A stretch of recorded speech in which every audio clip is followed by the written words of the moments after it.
What's up, guys? Welcome to another video. Today we're reviewing Star Trek Beyond. This came out in 2016 and was directed by Justin Lee and stars Chris Pine and Zachary Quinto. Now, before we start, if you like, subscribe, post notification, posting new for every video, and let's just start. Let's start talking about the good. So, all the actors and actresses, I thought they're all fantastic. I really enjoyed every single character, and the performances were very, very good. The opening sequence, I thought it was good. It's basically Captain Kirk, played by Chris Pine. He tries to give these creatures a gift. The creatures end up attacking him, and then Kirk gets back on the Enterprise and delivers a monologue with a voiceover. And then there's also a family reunion between the different Enterprise families. I thought it was overall a good sequence. The cinematography, which is shots of lighting and the camera angles, I thought it was good. Justin Lee is a very great director when it comes to cinematography, and this film looks very, very well done. The first act of the film, I thought was good. It sets up the characters well. I cared about the returning characters, of course, but the new characters, I thought they're interesting and fun, and one of them I'll get to a little bit later in this review. There's also a great continuation between Kirk and Spock, played by Zachary Quinto. Spock is very, very good in this film. Zachary Quinto is very good, and Chris Pine is also very, very good in this film. And they continue their relationship in this film as best friends, and I think it works very well. There's also a great scene in the first act where Krall's alien robots infiltrate the Enterprise. They take over the Enterprise. It's a very, very intense sequence, and I think it works because Krall is menacing in this film. The second half of the film, I thought it was entertaining. It continued and progressed the story well enough so that I actually cared about what's happening. I was entertained, and it was fast-paced. The Enterprise crew is split up for the majority of this film. They are not together in this film like Star Trek and Star Trek Into Darkness. They're completely separated, and I think it works well for the story that Justin Lee was trying to tell. There's also another great scene where Krall captures most of the Enterprise crew, and Krall, played by Idris Elba, is a good villain. Not as good as Khan, played by Benedict Cumberbatch, but he's sort of on the same level as Nero, played by Eric Bana. Him and Nero are neck and neck for me. Benedict Cumberbatch, who plays Khan, is still the greatest villain in this trilogy of films. Jaylah, played by Sofia Boutella, is great. She helps the Enterprise crew with their mission. I thought Jaylah was a nice addition to this franchise, to this universe, to this film. She didn't really do that much in the film. She was in the film for a good part, but then she leaves at the end, so I guess that really didn't help her case in this film, but she was good. There's also an emotional backstory that is given to Jaylah.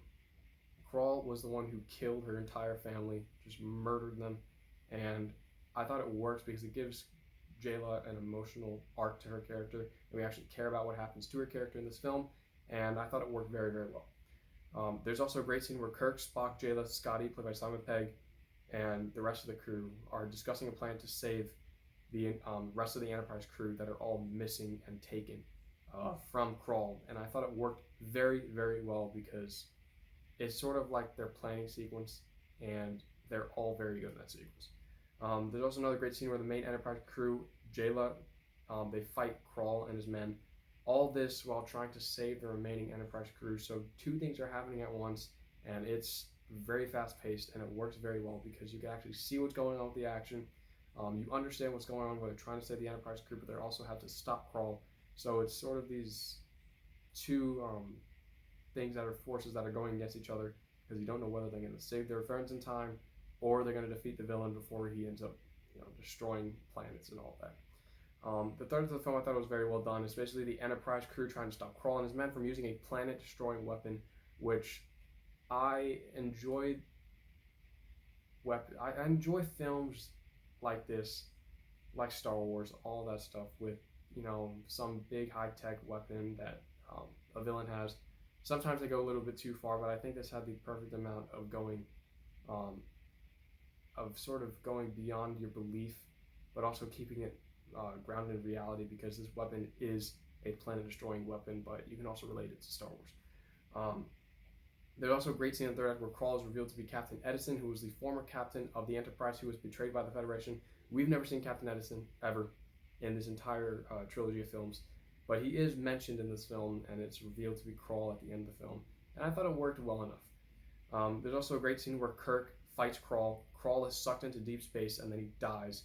Spock and Leonard McCoy, they end up saving Kirk, and that's supposed to be the moment where you all clap and all that stuff. And I thought it worked very well because it just showed that Leonard, while being sort of this guy who's really stoic and really focused on one thing, he does really care about his crew and his teammates, and it works very well for those two characters.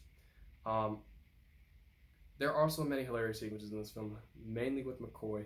Karl Urban is hilarious in this film. He is very, very good in this film. Just like he was in the previous two films, this one is no exception.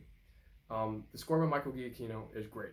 Michael Giacchino is one of the best composers, greatest composers of this past decade, and he does no wrong with the score for this film. And the ending sequence I thought was great. It's basically the rebuilding of the Enterprise, and Spock played by Leonard Nimoy. He has a speech. It's the Where No One Has Gone Before speech from the original Star Trek, and it's said by every single person of the Enterprise crew, or the main Enterprise crew, and I thought it worked well enough. That's all the good I have now to go on to the bad. So Sulu, played by John Cho, is very good in all three films. I have no problem with him.